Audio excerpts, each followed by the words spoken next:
तो आप क्या समझते हैं कि विल अमेरिका इज, और साथ चाइना ने भी कह दिया कि भाई हमारे जहाज़ों की तरफ आप ना आए, तो ये स्ट्रेटजी कामयाब होती नज़र आती है आपको? कायद साहब, आपकी बात से ना मुझे थॉमस शेलिंग की लॉजिक ऑफ कंपेलेंस याद आ गई। उसकी लॉजिक है कि एक डेटरेंस है और एक कंपेलेंस है। डेटरेंस तो यूएस ने यूज़ करके देख ली, मैं अगर ये करोगे तो ये कर दूंगा, सिविलाइजेशन को ख़त्म कर दूंगा, कामयाब नहीं हो सकी। अब वो कंपेलेंस पे आ गया, बाय फोर्स आ गया। मेरा ज़ाती ख्याल है जो डोनाल्ड ट्रंप का जो कल का ट्वीट है ना, उसको अगर हम एनालिसिस करें उसका, तो मैं उसको 4 हिस्सों में ब्रेक करता हूँ। पहले में तो उसने कहा कि हमारी बड़ी अच्छी नेगोशिएशंस हुई लेकिन एक्सेप्ट न्यूक्लियर नहीं हो सके। दूसरे में उसने नेवल ब्लॉकेड की बात की। तीसरे में उसने एक थ्रेटनिंग लैंग्वेज यूज़ की अगेंस्ट ईरान। और चौथे में उसने इंटरडिक्शन की भी बात की, यानी अगर कोई इंटरडिक्शन जोन में आ जाएगा तो हम उसको इंटरडिक्शन भी करेंगे, यानी कि एनी शिप इंटरनेशनल वाटर्स में, which is although not legal.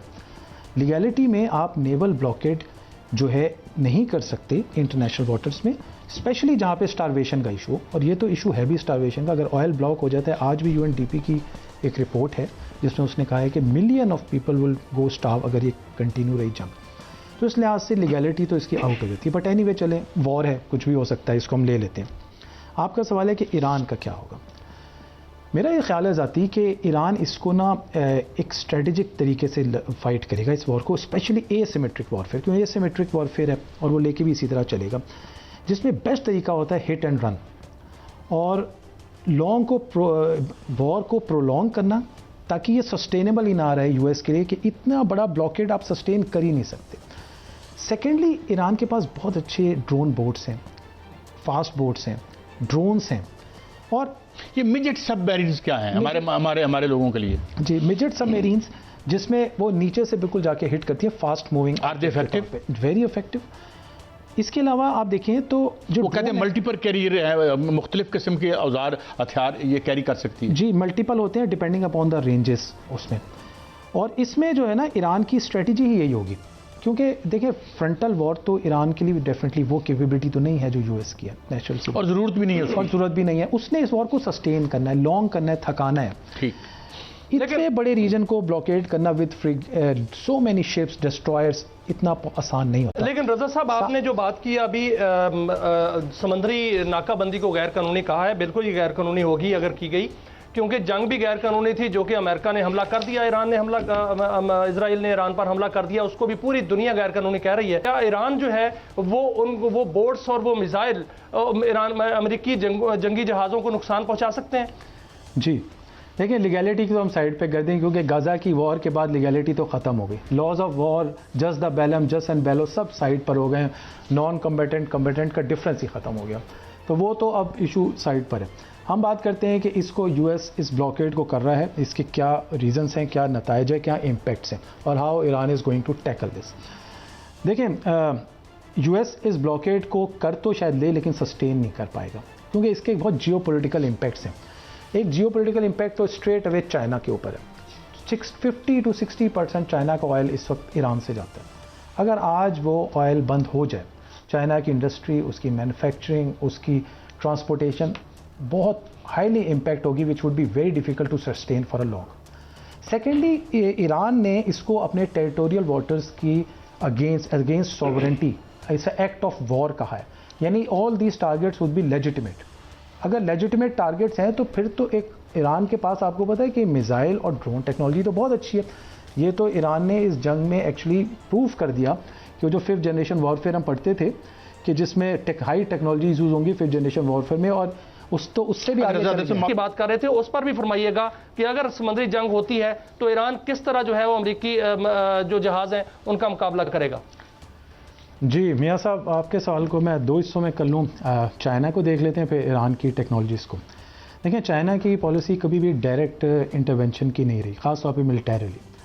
लेकिन ये जो हिट इस ब्लॉकेट से आएगी वो डायरेक्टली चाइना के जो स्ट्रिंग ऑफ पर्ल्स है, जिसमें मलाका आ जाता है, अम्बतोता है, गवादर है, हुरमज़ है, जबोती है, जिसे मंदब हम कहते हैं, ये पूरी एक स्ट्रिंग ऑफ पर्ल्स है जहाँ से ऑयल का रूट गुजरता है। ख़ास तौर पे चाइना के शिपिंग रूट्स हैं ये।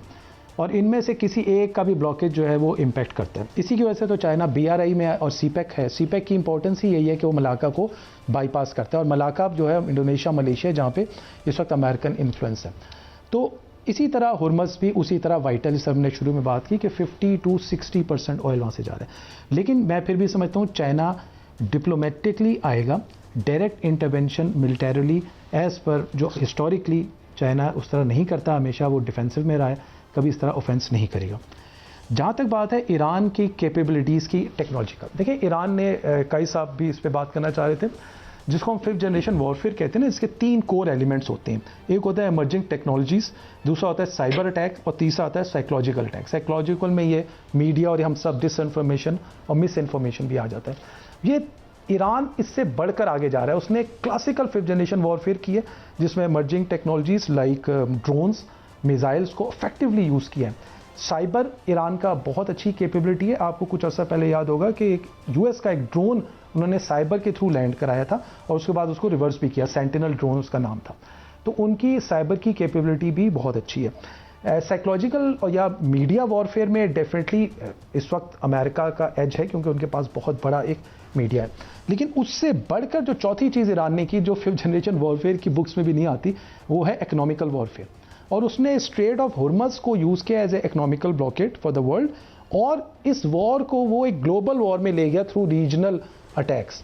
उससे क्या हुआ कि ये जंग हर घर में पहुंच गई। आज यहाँ भी पेट्रोल महंगा हुआ तो हमारे घर भी पहुंच गई ये जंग। हर बंदा इससे इम्पैक्ट हुआ, और जब ये इम्पैक्ट होना शुरू हुआ तो फिर एक प्रेशर बिल्डअप होना शुरू हुआ USA और इजराइल के ऊपर। अदरवाइज तो देखें गाज़ा था, गाज़ा के ऊपर अटैक्स हुए क्योंकि किसी और की लाइफ में फ़र्क नहीं पड़ रहा था, इस वजह से लोगों को फ़र्क ही नहीं पड़ा। गाज़ा का बुरा हाल हो गया, आज वो तबाह हो चुका है। इस जंग को जो ईरान ने इसका चौथी डायमेंशन यूज़ की ना, इकोनॉमी की, उसने सही मायनों में हिट किया, या ऑयल कह लें आप इसको। इस पर बहुत अच्छी बल्कि एक बुक है ओलियोपोली के नाम से, ऑयल मोनोपोली को कंबाइन करके ओलियोपोली, राइज ऑफ द पुटिन। उन्होंने उसमें लिखा है कि ऑयल को रशिया कैसे यूज़ करता है एज ए वेपन। मैं समझता हूँ एग्जैक्टली ईरान ने वही किया है, ऑयल को एज ए वेपन यूज़ किया, and that is a successful weapon. और आप अगर देखें JCPOA में और आज की जो नेगोशिएशन में फ़र्क क्या है, JCPOA टोटली न्यूक्लियर था कि इतने परसेंट आप 3.67% करेंगे, IAEA इंस्पेक्शन करेगा, सैंक्शंस अपलिफ्ट कर लेंगे, कहीं हुर्मस नहीं था। आज का मेन जो टॉपिक चल रहा है, अगर मैं JCPOA प्लस कहूँ ना, तो प्लस जो है वो हुर्मस है। तो ये मैं समझता हूँ कि ईरान के वो पास वेपन्स हैं, वो टूल्स हैं, जिनको जॉइंटली बहुत इंटेलिजेंटली यूज़ कर रहे हैं। और आज आपने देखा होगा एक उनका बयान भी है स्पीकर साहब का, जिसमें उन्होंने कहा है कि हमारे पास एक इस वक्त नंबर ऑफ वेपन्स हमारे पास अभी अवेलेबल है।